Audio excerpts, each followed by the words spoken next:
Alléluia, alléluia. Le message est sans fuite. Merci Jésus. Le titre de ce message est le pardon. Il faut pardonner. Le pardon est de Dieu. Il faut pardonner. Nous allons voir de ce message que vous pouvez être intègre, marcher dans la droiture, avoir raison et ne pas avoir tort par rapport à quelqu'un qui aurait péché contre vous. La personne a tort, hein? Et Dieu sait que vous avez raison, vous n'avez pas tort, vous marchez dans la droiture et vous êtes intègre. Mais avec cette pensée, cet esprit de non-pardon, c'est vous que Dieu punit. C'est vous que Dieu punit et vous commettez un grand péché. Un grand péché. Parce qu'à partir du moment qu'il y a ordre, s'il y a désobéissance, vous péchez directement contre Dieu. Parce que Dieu ne nous punit pas selon nos péchés et nos iniquités. Dieu ne nous punit pas selon nos péchés. On peut avoir 1000, 2000 péchés et que Dieu ne punit pas. Nous savons que le salaire du péché, c'est la mort. Le salaire du péché, c'est la mort. Mais celui que Dieu donne l'ordre où il y a ordonnance dans sa parole et il y a désobéissance, c'est là que la personne pêche pour Dieu directement. Et il y a punition directement, automatiquement. Alléluia. Automatiquement, il y a punition. Automatiquement, c'est ce que nous allons voir dans la parole. Et nous commettons, celui-là commet un grand péché. Nous allons prendre 2-3 versets pour le montrer. Alléluia. Matthieu 18, verset 21 à 37. Alors Pierre s'approcha et lui dit, Seigneur, combien de fois pardonnerai-je à mon frère lorsqu'il péchera contre moi? Jusqu'à 7 fois? Jésus lui dit, je ne te dis pas jusqu'à 7 fois, mais jusqu'à 70 fois 7 fois. 70 fois 7 fois. Donc nous devons multiplier 70 par 7. Faites donc le calcul. 70 fois 7 égale 490 fois. Donc, nous avons jusqu'à 490 fois pour pardonner une personne qui aurait péché contre nous. 490 fois. Et si la personne pêche plusieurs fois dans un jour et revient plusieurs fois et que la personne dit « je me repens », la Bible dit « tu lui pardonneras ». C'est pour ça dans Matthieu 6, verset 12, le Seigneur dit « pardonne-nous nos offenses comme nous », c'est la prière qu'il a laissée, « comme nous pardonnons aussi à ceux qui nous ont offensés ». Dans Luc 17, verset 3 à 4, il vous dit « prenez garde à vous-même ». Prenez garde à vous-même. C'est un ordre. Si ton frère a péché, reprends-le. Et s'il se repent, pardonne-lui. Et s'il pêche contre toi 7 fois dans un jour, et que 7 fois il revienne à toi en disant « je me repens », tu lui pardonneras. Amen. Tu lui pardonneras. Donc il faut pardonner. Là, c'est un ordre que Jésus-Christ a laissé dans sa parole, qu'on doit mettre en pratique et exécuter comme le Seigneur le dit. Amen. Et nous allons prendre, je vais prendre un verset, un message, Matthieu chapitre 18, verset 23 à 35. Il faut pardonner. Alléluia. C'est pourquoi le règne des cieux est semblable, parce que Jésus-Christ a laissé un exemple de sa punition pour ceux qui ne veulent pas pardonner. À partir du moment où quelqu'un ne pardonne pas, la punition vient directement et automatiquement. C'est pourquoi le royaume des cieux est semblable à un roi qui a voulu faire rendre compte à ses serviteurs. Quand il mit à compter, on lui amena un qui devait 10 000 talents. Comme il n'avait pas de quoi payer, son maître ordonna de le vendre, lui, sa femme et ses enfants, et tout ce qu'il avait, et de payer la dette. Le serviteur se jeta à terre, se prosterna devant lui. « Seigneur, prends patience envers moi, et je te paierai tout. Je te paierai tout. » Touché de compassion, le maître de ce serviteur le laissa aller et lui remit la dette. En sortant, ce serviteur trouva un de ses compagnons qui lui devait 100 deniers. il le saisit par la gorge et le serrait. Hein? Il le saisit et le serrait à la gorge en disant, paie ce que tu me dois. Donc il étranglait. Et pourtant, on vient de lui remettre une dette. Il criait pitié, on vient de lui remettre une dette. Hein? Paie ce que tu me dois. Donc il étrangle bloc pour qu'on puisse lui donner 100 deniers. Son compagnon se jeta à ses pieds et le suppliait, disant, prends patience avec moi et je te paierai. Mais lui ne voulut pas écouter. Mais lui ne voulut pas et il alla le jeter en prison. Il a porté plainte, vous comprenez? Jusqu'à ce qu'il ait payé ce qu'il devait. Ses compagnons, voyant ce qui arrivait, furent profondément attristés. Et ils allèrent raconter à leur maître tout ce qui s'était passé. Alors le maître fit appeler ce serviteur et lui dit, méchant serviteur, je t'avais remis en entier ta dette parce que tu m'en avais supplié. Ne devais-tu pas avoir pitié de ton compagnon, comme j'ai eu pitié de toi? Et son maître irrité le livra au bourreau, jusqu'à ce qu'il ait payé tout ce qu'il devait. Écoute ce que Jésus-Christ dit à la fin, puisque c'est lui qui parle, c'est Jésus-Christ qui parle. C'est ainsi que mon Père céleste vous traitera si chacun de vous ne pardonne pas à son frère de tout son cœur, de tout son cœur.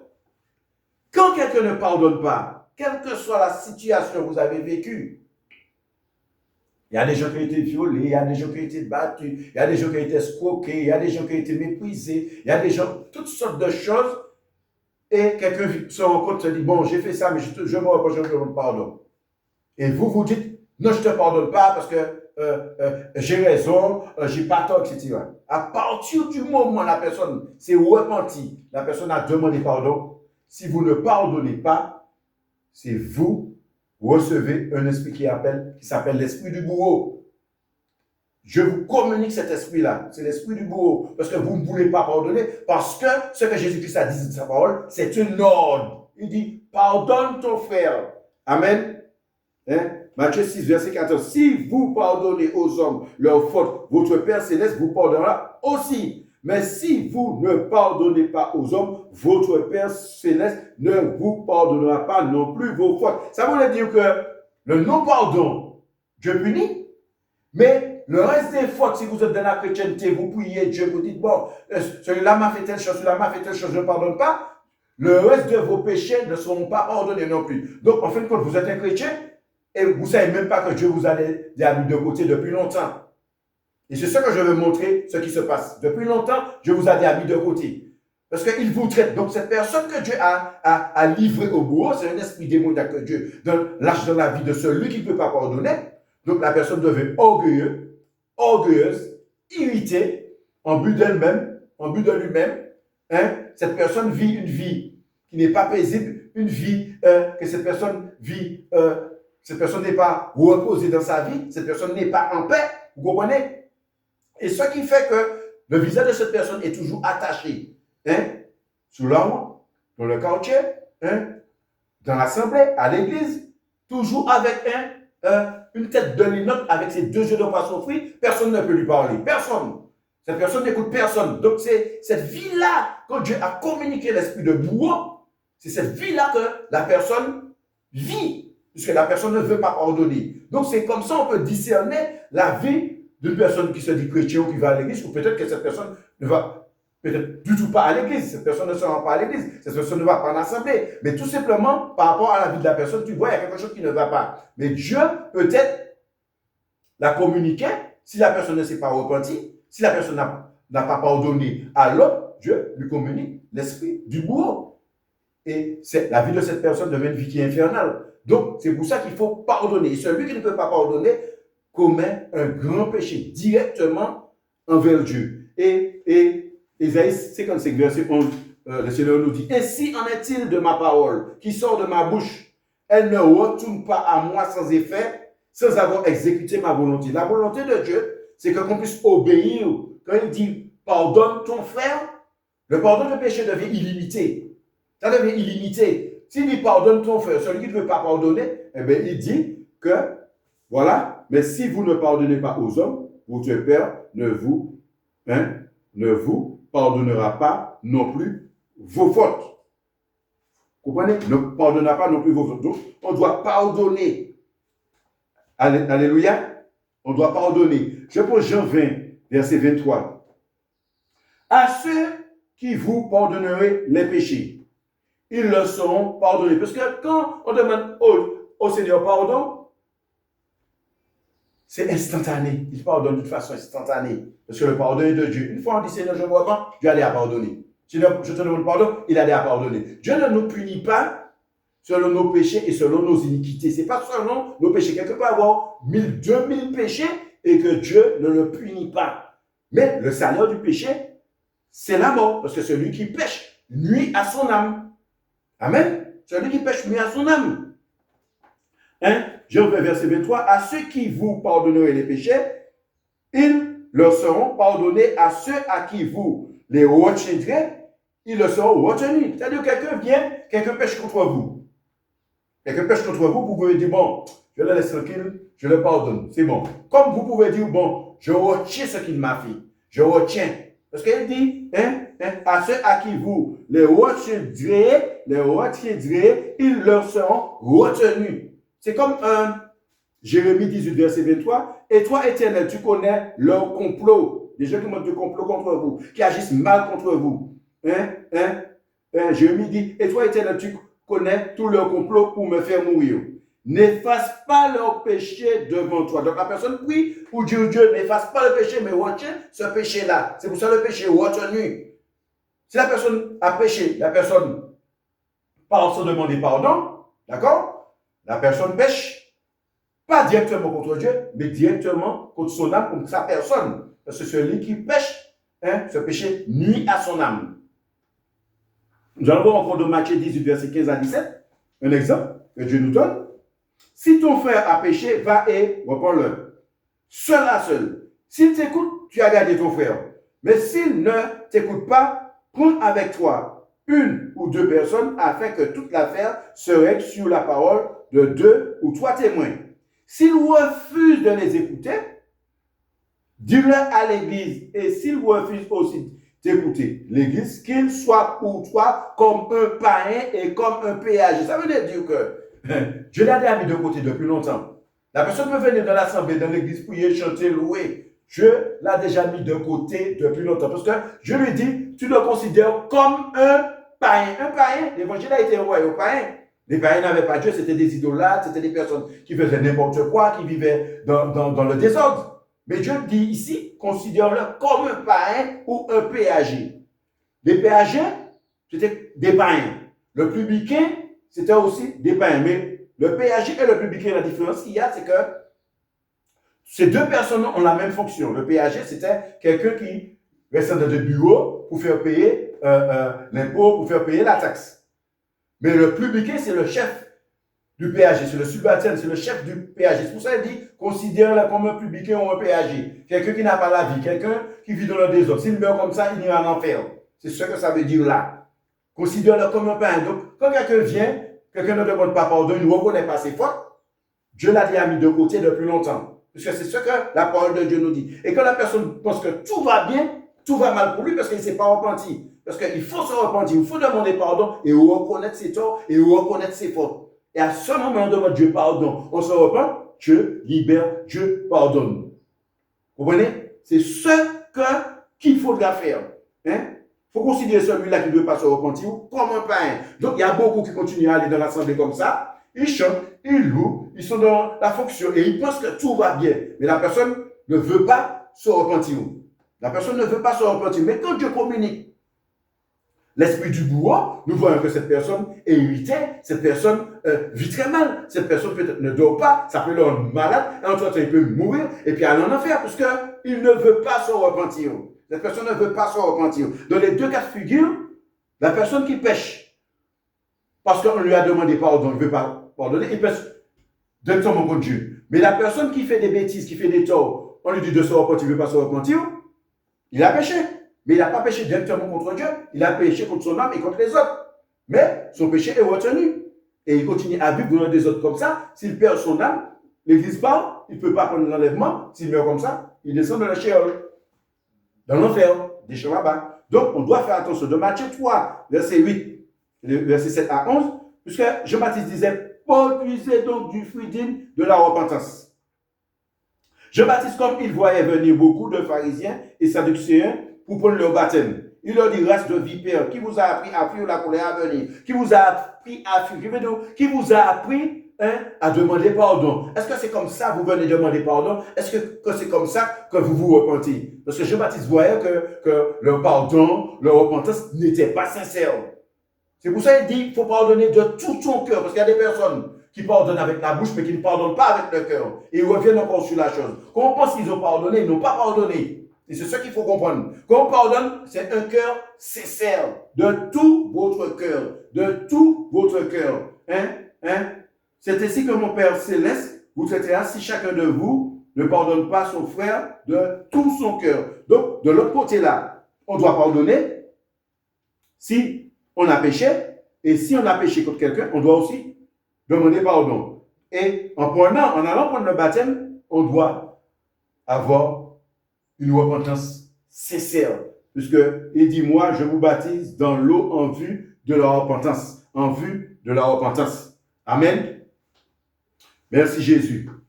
Et je vais prendre un verset, un chapitre, pour vous montrer comment on peut être intègre. Comment on peut être intègre et pécher contre Dieu. Parce que l'ordonnance, à partir du moment qu'il y a ordonnance, quand il y a désobéissance, c'est commettre un grand péché directement. Donc celui qui ne pardonne pas commet un grand péché. Commet un grand péché. Peu importe ce qui s'est passé dans votre vie, vous devez pardonner. Maman, papa, petit frère, soeur, vous devez pardonner. Si vous ne pardonnez pas, c'est l'esprit de bourreau dans votre vie. Et c'est ça qu'il faut comprendre. Cet esprit-là, il est là en train d'agiter votre vie. Alors, Genèse 20. Genèse 20. Abraham, Genèse 20, verset 1 à 18. Je lis. Abraham partit de là pour le pays de Néguev. Il s'établit entre Kadesh et Shur, puis séjourna à Guérar. Abraham disait de sa femme Sarah, c'est ma sœur. Abimelech, roi de Guérar, fit enlever Sarah. Alors Dieu vint vers Abimelech dans un rêve nocturne et lui dit, tu vas mourir à cause de la femme que tu as enlevée, car elle est mariée. Abimelech, qui ne s'était pas approché d'elle, répondit, Seigneur, est-ce que tu vas tuer une nation, même si elle est juste? La question qu'il faut se poser, même si elle est juste. Est-ce que tu vas tuer une nation, même si elle est juste? Alléluia. Abimelech, qui ne s'était pas approché d'elle, répondit, Seigneur, est-ce que tu vas tuer une nation, même si elle est juste? Lui-même ne m'a-t-il pas dit, c'est ma sœur, tandis qu'elle même disait, lui, c'est mon frère. J'avais un cœur intègre et des mains innocentes quand j'ai fait cela. Je lui dis dans le rêve, je sais bien moi aussi que tu avais un cœur intègre. Voyez-vous, il était intègre. Que tu as fait cela, intègre quand tu as fait cela, ainsi t'ai-je moi-même empêché de pécher contre moi. C'est pourquoi, d'accord? C'est pourquoi je n'ai pas permis que tu la touches. Mais il dit, j'avais un cœur intègre et des mains innocentes quand j'ai fait cela. Vous comprenez? Un cœur intègre et des mains innocentes. Vous voyez? Je lui répondis dans le rêve, je sais bien moi aussi que tu avais un cœur intègre quand tu as fait cela. Aussi, t'ai-je moi-même empêché de pécher contre moi. C'est pourquoi je n'ai pas permis que tu la touches. Maintenant, rends la femme de cet homme, car c'est un prophète.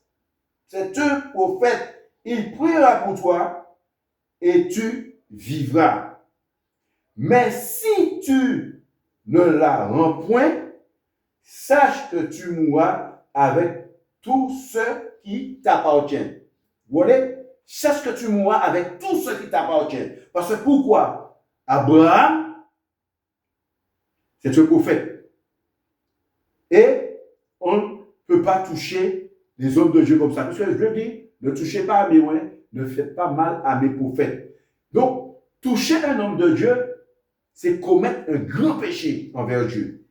Mais toucher la femme de l'homme de Dieu, c'est commettre aussi un grand péché. Il y a beaucoup de personnes dans l'assemblée qui subissent. À partir du moment où on ouvre même la bouche d'un homme de Dieu. Parce que Dieu a appelé beaucoup à tapeur, docteur, pasteur, tout, etc. Mais ce n'est pas eux tous là qui sont élus. Parce qu'il y a beaucoup d'appelés, mais peu d'élus. Mais c'est celui qui est élu qui est l'homme de Dieu. Quelquefois, on n'arrive pas à discerner, on ne peut pas faire la différence, on ne sait pas qui est élu, qui n'est pas élu. Mais l'homme de Dieu sait s'il est élu. Il le sait. Il le sait. Mais si on ouvre la bouche, ne cesse ouvrir la bouche pour dire des choses contre lui, il y a un esprit qui vient directement dans la vie de cette personne. C'est automatique. C'est automatique. Il faut faire attention à certaines choses. Voilà. Et il priera pour toi et tu vivras. Mais si tu ne rends pas, sache que tu mourras avec tout ce qui t'appartient. Abimelech se levait un bon matin, appela tous ses serviteurs, leur raconta toutes ces choses. Et ces gens furent saisis d'une grande crainte. Abimelech appela aussi Abraham et lui dit, qu'est-ce que tu nous as fait? Et quel péché ai-je commis contre toi que tu nous aies amené mon royaume et moi à commettre un si grand péché? Vous voyez? Un si grand péché. Tu as commis envers moi des actes qui sont inadmissibles. Mais Abraham ne mentait pas, vous pouvez le lire. Abraham ne mentait pas parce que Abraham, Sarai, était du même père que lui. Et c'est ce qu'il a dit dans cette parole. Vous pouvez le lire. Et c'est la fin qui nous intéresse. Amen. C'est la fin qui nous intéresse. Alors Abraham prie à Dieu qui guérit Abimelech, sa femme et ses servantes, et elles purent enfanter. Car l'Éternel avait frappé de stérilité toute la maison d'Abimelech à cause de Sarah, femme d'Abraham. Parce qu'ils avaient commis un grand péché. Tout le royaume avait commis un grand péché. Juste parce que Abimelech avait kidnappé la femme d'Abraham. Juste la femme. Ils avaient commis un grand péché. Donc, il y a des personnes qu'il ne faut pas toucher. Il y a des femmes, des hommes de Dieu qu'il ne faut pas toucher. À partir du moment où vous faites ça, vous commettez un grand péché. Et le truc, c'est que personne ne sait. Parce que c'est le silence. Tandis que Dieu est en colère. Je vais prendre dans Exode. Moïse avait commis un grand péché. Comme Dieu a voulu envoyer Moïse dans le ministère, c'était tout le début. Moïse ne connaissait pas Dieu comme il a connu Dieu presque à la fin, au milieu de son ministère. C'était pas pareil. Mais Dieu, dans Genèse 4, je dis plutôt Exode 4, versets 11 à 14, l'Éternel lui dit, qui a donné une bouche à l'être humain et qui rend muet ou sourd? Voyons où avec. N'est-ce pas moi? Hein? Et qui rend muet ou sourd? Voyons où avec. N'est-ce pas moi l'Éternel? Va donc maintenant, c'est moi qui suis avec ta bouche et je t'enseignerai ce que tu as à dire. Quelle est la réponse de Moïse? Moïse dit, ah, Seigneur, envoie qui tu voudras envoyer.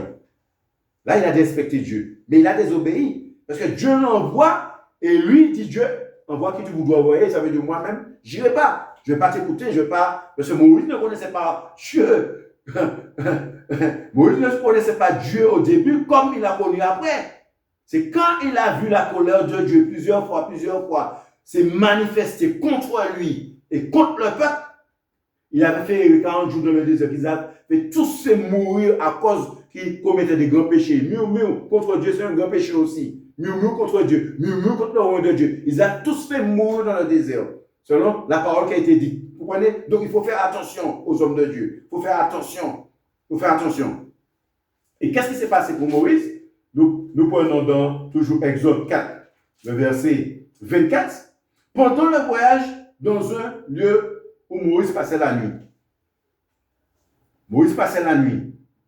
L'Éternel vint à sa rencontre et voulut le faire mourir. comprenez, voulut le faire mourir. Séphora prit un silex, coupa le prépuce de son fils et en toucha les pieds de Moïse, en disant, tu es pour moi un époux de sang. Et l'Éternel le laissa. C'est alors qu'elle dit époux de sang, à cause de la circoncision. Quand elle a fait circoncire l'enfant, le prépuce de l'enfant, le sang a coulé. Et ce sang-là, Séphora a mis sur les pieds de Moïse. Et à ce moment, je laisse Moïse. Pourquoi? Parce qu'il y a un sacrifice. Parce qu'avant, il fallait un sacrifice pour le péché. Mais comme Moïse était au début du ministère, Dieu n'avait pas encore donné Moïse la table, les 10 commandements et tout ce qui vient avec, toutes les lois qui viennent avec. Donc Moïse ne connaissait pas Dieu dans le début du ministère. C'est pour ça qu'il a répondu, il a mal répondu, il a dérespecté Dieu. Et il a désobéi, ne pas vouloir aller demander à Dieu d'envoyer quelqu'un d'autre. Et Moïse a commis un grand péché à ce moment-là. Et Dieu veut le faire mourir. Et c'est à cause de l'intelligence de Séphora. Séphora, c'est une prophétesse parce que c'est pas n'importe quelle femme qui est à côté de toi qui peut discerner ce qu'il faut faire pour sauver la vie de son mari. C'était pas le but de Dieu de vraiment faire mourir Moïse. Parce que si Dieu vraiment voulait faire mourir Moïse, il allait attendre un jour que Moïse était tout seul en train de dormir et ne pas lui donner d'échappatoire. Et à ce moment-là, il allait le faire mourir. Dieu donne toujours des échappatoires, toujours le temps de se repentir, toujours le temps de demander pardon. Vous comprenez? Et c'est à ce moment-là, c'était sa femme qui était son échappatoire. Parce que c'est à ce moment qu'elle a pris le sang. C'est le sang qui était la repentance. Parce que le sang auparavant, on tuait des bœufs, des tourterelles, etc., des brebis, pour que ce sang puisse expier les péchés. Mais aujourd'hui, c'est Jésus-Christ. Jésus-Christ qui est notre sacrifice. C'est Jésus-Christ qui fait le pont entre nous et Dieu, la repentance. C'est pour ça qu'il a donné le baptême d'eau en vue de la repentance. Donc, on doit toujours se repentir. Vous comprenez? Mais là, Moïse n'avait pas demandé pardon. Moïse n'était pas parti faire un sacrifice pour son péché. C'est Séphora qui a compris qu'il sauve la vie à cause du sang. Parce que la vie est dans le sang. La vie est dans le sang. Quand Jésus-Christ a donné son sang à la croix, le Saint-Esprit s'est dedans. Okay, nous sommes des humains, mais notre vie se trouve dans notre sang. C'est pour ça que Jésus-Christ a donné son sang à la croix pour nous. Il y a une puissance dedans. Le Saint-Esprit, c'est dedans. C'est là que l'âme demeure. C'est là que l'Esprit demeure, dans le sang. Le sang sanctifie. Alléluia, mais l'Esprit vivifie. Merci Jésus. Alléluia. Merci Jésus. Donc, je vais prendre un autre verset. La Sainte Seine. Il faut faire attention aux ordonnances de Dieu. C'est là qu'il faut faire attention. À partir du moment qu'on pêche contre une ordonnance, on pêche directement contre Dieu et c'est un grand péché. Et vous allez voir là qu'il y a un grand péché encore dans la Sainte Seine. 1 Corinthiens 11, versets 23 à 30. Comme moi j'ai reçu du Seigneur ce que je vous ai transmis. Le Seigneur Jésus, dans la nuit où il fut livré, prit du pain, et après avoir rendu grâce, le rompit et dit, ceci est mon corps, qui est pour vous, faites ceci en mémoire de moi. C'est Jésus-Christ qui parle. De même, après avoir soupé, il prit la coupe et dit, cette coupe est la nouvelle alliance en mon sang. Faites ceci en mémoire de moi. Toutes les fois que vous boirez, car toutes les fois que vous mangez ce pain et que vous buvez cette coupe, vous annoncez la mort du Seigneur jusqu'à ce qu'il vienne. C'est pourquoi celui qui mangera le pain et boira la coupe du Seigneur indignement, il veut dire que la personne sort de son carnaval, la personne sort de son hôtel, la personne sort dans le boîte de nuit, la personne sort dans ses disputes avec sa famille, son mari, avec ses enfants, la personne sort dans toutes sortes de mauvaises choses qui sortent dans sa bouche et vient prendre la coupe. Il veut dire indignement, cette personne est indigne. Il ne faut pas aller toucher, tu viens mettre un feu étranger devant cette puissance-là. Amen. Indignement sera coupable envers le corps et le sang du Seigneur. La personne qui vient prendre cette coupe sans repentance, sans demander pardon à Dieu, sans reconnaître, est coupable du sang et du corps. Cette personne commet un grand péché. Et c'est là cette personne sera frappée de maladie, d'infirmité et de mort. Je continue à lire. Que chacun donc s'examine soi-même et qu'ainsi il mange du pain et boive de la coupe, car celui qui mange et boit sans discerner, sans te rendre compte que tu as péché avant hier, tu étais dans des disputes, tu étais dans des cœurs, tu étais dans toutes sortes de choses avec ton mari, ta femme, le voit, toutes sortes et tu viens prendre la coupe, hein? Voilà. Sans discerner le corps du Seigneur, mange et boit un jugement contre lui-même. Et qu'est-ce qui se passe dans la vie de cette personne-là? C'est pour cela qu'il y a parmi vous beaucoup de malades. D'où sort ta maladie? D'où sortent toutes les maladies qui sont dans la vie de ta famille? D'où sort la maladie? Et d'infirmes. C'est pour cela qu'il y a parmi vous beaucoup de malades et d'infirmes. D'où sort l'infirmité? Et qu'un assez grand nombre sont décédés. C'est là. La dernière fois, j'ai connu une dame. Son enfant est né dans la chrétienté. Il est né infirme. Maintenant, il est mort il y a 2 ans. L'enfant est mort. Vous comprenez? C'est là. Parce que pourquoi? Et ça peut être une malédiction. Dieu dit, je punis l'iniquité des pères et des mères sur les fils de la première génération jusqu'à la 4e génération. 4 générations, c'est 120 ans. Ça veut dire qu'il y a quelque chose qui s'est produit depuis 100 ans.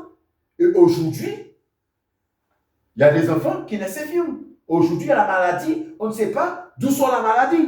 Mais il y a quelque chose qui s'est produit depuis 100 ans, 200 ans. Hein? Il y a quelque chose. Parce que cette personne est venue, grand-mère, arrière-grand-mère, a commis des actes. Et à ce moment-là, cette personne est venue prendre cette coupe-là, sans demander pardon, sans se repentir, sans discerner.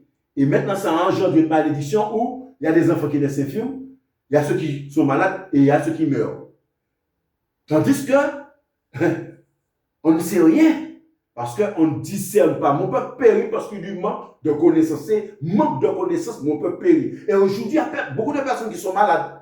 Peut-être qu'aujourd'hui, on ne prend pas la Sainte Seine, on ne va pas à l'église. Peut-être qu'aujourd'hui, on ne prie pas.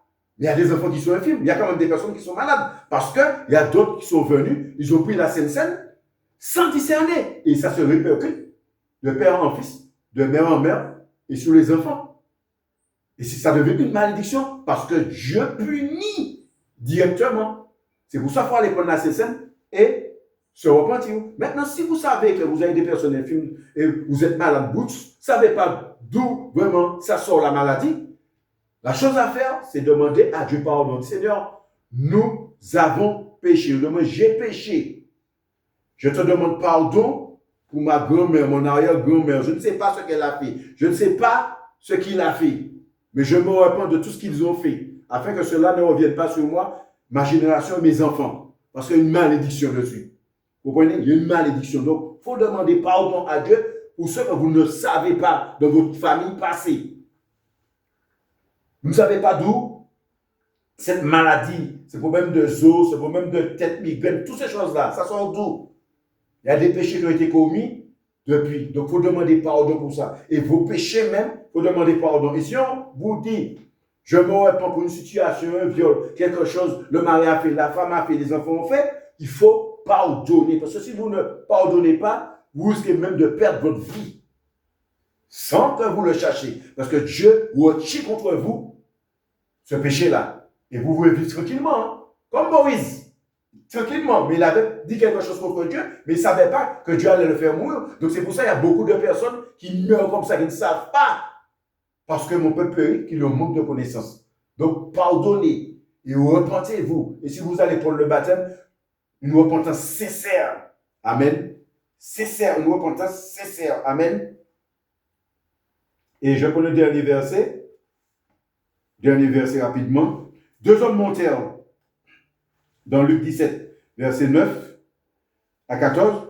Il dit encore cette parole pour certaines personnes qui persuadaient d'être justes. Il y a des gens qui se disent, ah ouais, c'est lui qui a péché contre moi, moi j'ai rien fait, c'est lui. Moi j'ai rien fait, je suis non coupable. Alors donc, il dit cela comme des personnes qui se persuadaient d'être justes et qui méprisaient les autres. Deux hommes montèrent au temple pour prier. L'un était pharisien et l'autre était péager. Le pharisien debout priait ainsi en lui-même. Ô Dieu, je te rends grâce de ce que je ne suis pas comme je ne suis pas comme le reste de ces hommes. Je ne suis pas comme eux. Ça veut dire que comme tu n'es pas comme eux, c'est toi qui es bien. C'est toi qui es non coupable. C'est toi qui es plus intègre. C'est toi qui suis Dieu plus correctement. Et c'est ce mépris-là que cet homme est en train de donner à l'autre. Je ne suis pas comme le reste de ces hommes-là qui sont capareurs, injustes, adultères ou même comme ce péager-là. Je jeûne 2 fois la semaine. Je donne ma dîme, je donne mon argent, je donne mon offrande.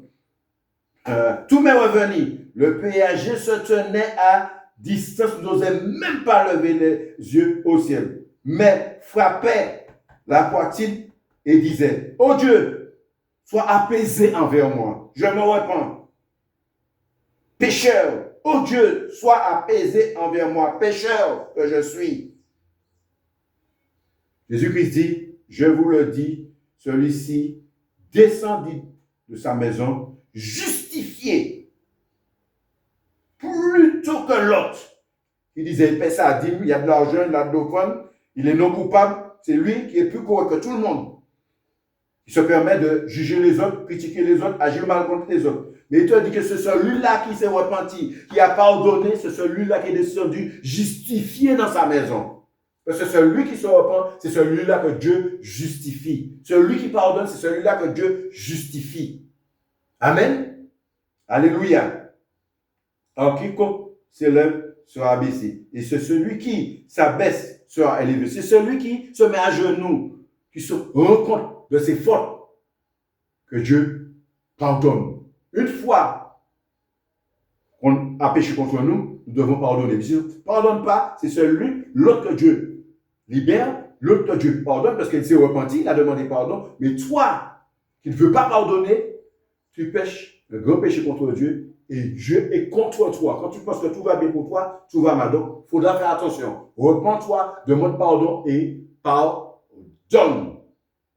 Alléluia, ceux qui ont des oreilles entendent. Si vous pardonnez aux hommes leurs fautes, votre Père Céleste vous pardonnera aussi. Mais si vous ne pardonnez pas, votre Père Céleste ne vous pardonnera pas non plus vos fautes.